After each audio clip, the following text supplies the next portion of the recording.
Is starting a soccer league similar to starting a tech startup? Well, returning to the show with a new addition, Brian York.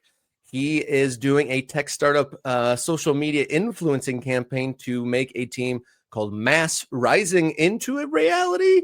And the latest development from his camp is a league pitch. The American Pro League was released on us, and we're going to cast a skeptical eye on what that might be. Wait, hold on. Let's get some information before we decide where we land on the spectrum of skepticism. Fair enough. A little stilted from the start. My apologies. Although I do think you're right. I think we're a little biased because we've already talked about Brian. He's not a new character on Morning Kickaround. This is a return engagement for Brian. Look at the big brain on Brian. He is doing something that on the surface looks very exciting. He's tapping into excitement around the beautiful game, Rob. And what do we say? Dot the map, right? We are dot the map evangelists on this show. We're dotting the map with leagues now.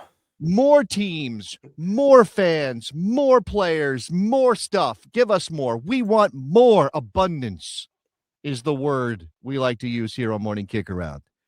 But it is abundance with caveats. Like, we don't advocate for vaporware soccer. We don't advocate for soccer teams that don't look like they have any substance, and soccer leagues further. Now, we might miss some points, and we did go through this website. I'm sharing on the screen right now the massrising.com website. This is pro soccer. It says Massachusetts 2027, locally owned, founding list open. It identifies 1,700 founding supporters on their website. That's a lot. Now, I don't know how much those founding supporters are contributing, although I will come to another post by our friend Brian where he makes some claims about amounts of money that he has raised. Mm-hmm. Massachusetts loves soccer. It's never had a club that loves it back.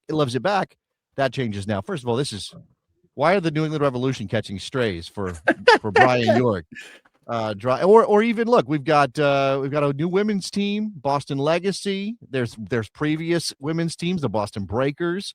There were teams back in the NASL. Those teams didn't love New England back. I don't know. Apparently not, according to our guy here, Brian. I mean, first of all, you're launching a team. You're taking a shot. It takes a lot of work to do this. I respect anybody who's really going into this for the right reasons and trying to figure out how to make soccer work in their communities. And we are supporters of launching clubs, again, with sort of the proper framework around it. We just talked about Forest Park in St. Louis this week. It's incredible stuff with our guy, Tom. It is wild to put in your what we stand for, football worth watching, high press attacking mindset. We'd rather lose 3-2 than draw 0-0 before you step on the field, Rob. Before you sign the player, Rob. They're taking L's on the pitch deck. That's pretty wild. Oh, man. Okay, anyway, we did all of this. This is not new. This is Brian, by the way, there. As you can see, he's trying to handle. He actually seems to have some soccer chops. I've seen him juggling a mini ball. He clearly knows what he's doing with the ball at his feet. He's not some carpet bagging non-soccer guy, which probably makes it easier for him to sell this, right? He can speak to at least some experience in the game. And I think we even looked into his background a little bit. He might have family from abroad, that kind of thing, right? So you can see some of these posts and the updates, and you can see the timeline. Now, community listening.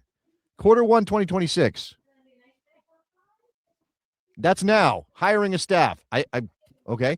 Player trials happening in Q2. Stadium announcement Q3. Crest and kit reveal Q4. First match 2027. Now, when we saw this, Rob, what did we conclude? He even had some posts about meeting with USL figures. Right? We thought, hey, maybe this is a guy trying to launch like a League One team. Right? Is that what you concluded as well? Yeah, I think that's where we landed. I mean, he's talking about a lot of his posts have to do with I met this person, I talked to that person, we raised X amount of money, and amongst those updates was meeting with USL, other club leaders, and I think he might have referenced the league itself, but we maybe assumed to a degree that it was USL League One that he was shooting for. Okay, so that was, and look, again, even if that was kind of faking it till you make it, I kind of understood. Maybe you just want to get some momentum. If you don't have the seed money yourself, you need to attract investors. Maybe this is putting this out there in the idea that you're going to attract some interest around soccer, and then you go talk to USO. And again, I've checked in on the Instagram for Mr. York, and he's got posts from a while back that says he went out to Orange County and met with Orange County SC people and learned about developing players. Oh, and also there's one video where he's at a desk in what looks like a co-working space and says 10 minutes to kill before a meeting with USL. Whether he was bullshitting or not, I don't know, but he said he was meeting with USL. Yeah. The most recent development is this. Bum, bum, bum. ProLeague.com. Built for clubs, built for communities, a new model for professional soccer in America where the match day is electric, the community comes first, and every club is built to last. Okay, I'm going to say something here. My wife, my wonderful wife, has decided that she wants to jump into the social media game. She has a keen interest in helping people plan their retirements, right? It's not my bag. I hate all that stuff, but I understand it's important. I'm helping her with her social media presence, right? And some of you may have even seen it because I've shared it on a couple things I do. She's really good at it. What we're all not good at is making things from scratch when we have limited time. And we live in the world of AI, Rob. AI is pressing itself and its presence into our lives. I don't think anybody should use it to write things that you publish as if you wrote them yourselves. Don't do that. That will offend Jason Davis, the writer. Go read my newsletter, Jason Davis, Soccer Eagle. I just posted this morning about the... You type those words out all by yourself? All by myself. Every single word crafted by this brain. You might think it's all crap, but at least I crafted it with my brain. Came from a brain. But when it comes to coding websites, I know almost nothing. Neither does my wife. Or coding certain things. And there are tools out there. Claude has proven to be good, and you'll see soccer people using it for data viz and stuff like that, right? This is 100% an AI-produced website. And I'm not even saying that as a criticism. I am just pointing out that if we're talking about somebody who seems to be faking it till maybe he makes it, and I'm not even saying this is all a scam. I think that's too far to go, but it certainly feels like this is way out ahead of anything real. This is basically saying, first, I want to start a club, and I'm going to attract some investors. Oh, and maybe this isn't working the way I want, or maybe I can't get to where I want on the timeline I want with the USL. They're not interested. So what am I going to do? Apparently, the thing everybody in American soccer does eventually, create a league, or at least conceive of a league, Rob. And here we are. Here we are with a new league. Do we need a new league? I mean, here we go. We got another one here. It talks about he wants this to be the American Pro League, designed to be a community asset, not just a team, but a platform for growth, connection, and opportunity. And yes, everything has that veneer of, as you said, tech startup. Trying to scare up investment. Like, let me bring up this piece of evidence. Okay, so that was the website. We'll go back to that. This is a post from Brian, as it says there under his name, Founder Mass Rising, which again barely exists as a website, exists as an idea as far as we can tell. He's kind of teased looking at stadiums. These are generally high school-ish football stadiums in Massachusetts. This is 2 months ago, but somebody posted this on Blue Sky yesterday as this was making the rounds. Like Mike Pendleton posted this. It says, a month ago, I started working on launching a new pro soccer team in Massachusetts. Here's what happened in 30 days. Closed a $2 million seed round, 50% toward year one operating costs, 30% towards league entry and market activation, 20% towards field stadium strategy. Spoke with 15 current team owners to understand the opportunity. Cold LinkedIn message only, no warm intros, 95% response rate. Only Hearts of Pine didn't respond, and he makes a sad face. Name the team. It's a placeholder and will change, so don't hold him to Mass Rising, by the way. Committing early, helped thinking through brand strategy and vision, evaluated stadium options, long-term, build from scratch. Look, if this is I wish to have a soccer team, I want to make this happen, and this is what Brian knows how to do.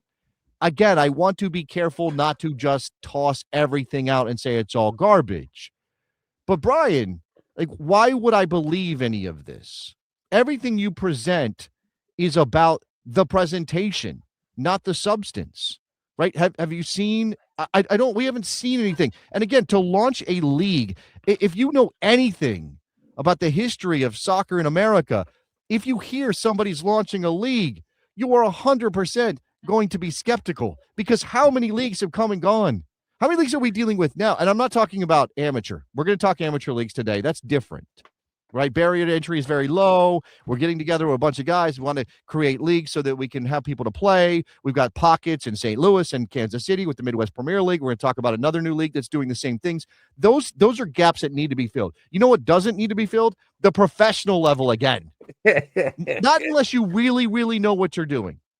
Not unless you really do have the buy-in of people who have been around and have done this or understand what this is. 6 founding clubs, 20-game season, March to October. Yeah, so can you scroll down to the 3 pillars section? Yeah, this is the interesting point because I hate to admit it, there's a couple of good points here. Because I think that the 20-game schedule thing is a legit benchmark to have that bridge league idea that we were talking about with the League for Clubs Pro-Am thing, where it's like somewhere in between an amateur summer league. But if this is real, okay, is the build the team or the build the league, Brian? Because if you are serious, there are already people trying to do. Now, again, is this because it needs to be professional? So if it's not professional, it's not legit, or if it's not professional, you can't attract the money you want to bring in. That's probably it, right? If you're bought, like if you care about the game and you want to build something, then you call up Dennis Crowley, especially if you're in the general region. I don't know how far where he wants to play is from Kingston Stockade, but at least you could call up League for Clubs and talk to Dennis Crowley. And maybe he did. He doesn't mention talking to Dennis Crowley. He mentions talking to professional clubs. Right? He mentions talking to USL and all these other things. Like, this is swinging for the fences, to mix my metaphors, when you should be trying to bunt. And this is why we get so frustrated with American soccer, because people don't see the value in building small. Dennis Crowley does. League for Clubs does. I give credit to the amateur leagues like Midwest Premier League and some of the others. They do, right? Their goal isn't we want 50,000 in a stadium in 5 years. When you start talking like that, I'm just not going to buy in to what you're selling me, because everything is just an idea, and ideas are cheap. Ideas are great. We need them, but ideas are cheap. I talk again, going back to my wife and this social media project she's engaged in. She'll throw out an idea and I go, well, that's going to take 6 hours a week. Do we have 6 hours a week to do that? Like, let's think about the 2 sides of this. Talk is cheap. Talk is cheap. This is cheap talk. For me right now, this is cheap talk. Yeah, to get in that same vein, to go from working on a club to then jumping straight into this with their seemingly no achievements or like solid. It's like, okay, we have a team, a launch point, and this and that, but then build a league. There wasn't even that end point. And then build a league. It's like, that's a lot to take on all at once. Is like, poof, team. And then plan, be part of the plan to start a league. You mentioned his timeline of the, all the different achievements he wanted for strictly just one club, Mass Rising. And he didn't necessarily hit those 2026 benchmarks with hiring a team and having open tryouts and all that stuff. But then there was nothing in that timeline from just a month or 2 ago about starting a new league. So, I mean, right. He kind of maybe, and then to your point of going small is, that doesn't invest, $2 million of investment, right? If you're like, oh, I want a small local team and we're going to, do a nice little thing and grow from the ground up. Which again, like soccer clubs, professional clubs need to be businesses to survive. So they have to have business principles at heart or they won't exist and then we won't have them to support. But if from the very start, everything about how you intend to launch a club is based around this idea of collecting as much money as possible, right? Again, that's not going to send a message that you're quote unquote in it for the right reasons. Like, again, behind the scenes, running a business, very important. Figure out how to make that business work. But this performative, investor focused startup vision, all of that rings hollow as hell. All of that rings fake, right? So again, there's a middle ground here, and I'm not going to say I know exactly where it is, but it ain't this. This is the wrong end of the spectrum, right? This is the wrong end where you're just doing things to look cool on the idea, I guess, that you'll convince people to give you money, right? And I want to believe that soccer clubs can pop up in America wherever we want them. Yeah. Right. I want to believe that that's a thing we can get to. Maybe we're not there. And what is maybe real about this, or the commentary that comes out of this, if you read this a certain way, as again, I am extremely skeptical about Brian York and what he's trying to build because of the way he's doing it. The thing you can say is, where is the place for somebody who just wants to start a team at the kind of level Brian is aiming for? Because that league is local. I mean, it's not like he's saying, I'm going to start a national league. He's not Scott Michaels or whatever his name was, right? He's not doing some bullshit that is too impossible to believe. At least it's sort of local. You know, there's got to be a place, right? And so we have a D1 that is Major League Soccer, and it costs $500 million just to have a conversation.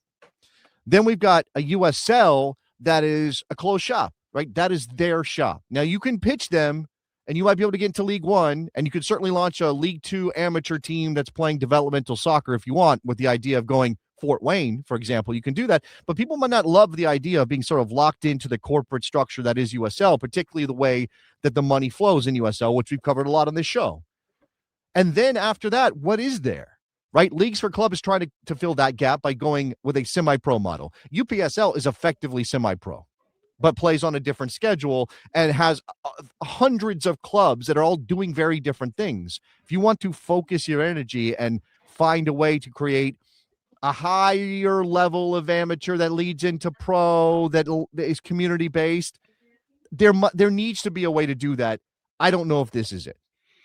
Yeah, we'll see what happens with Brian York and American Pro League and Mass Rising, and see how that all develops. Before we move on, Kate, one of our MK Ultras, love to start a team, even have a name picked out. So I would recommend, Kate, either watch the interview with Tom on Wednesday's episode or go into the Ultras Making Clubs thread on the Discord, and you can get information on how to do just that. All right, let's move on and talk about a new league in the college world before I get to the top of the hour here on Morning Kickaround.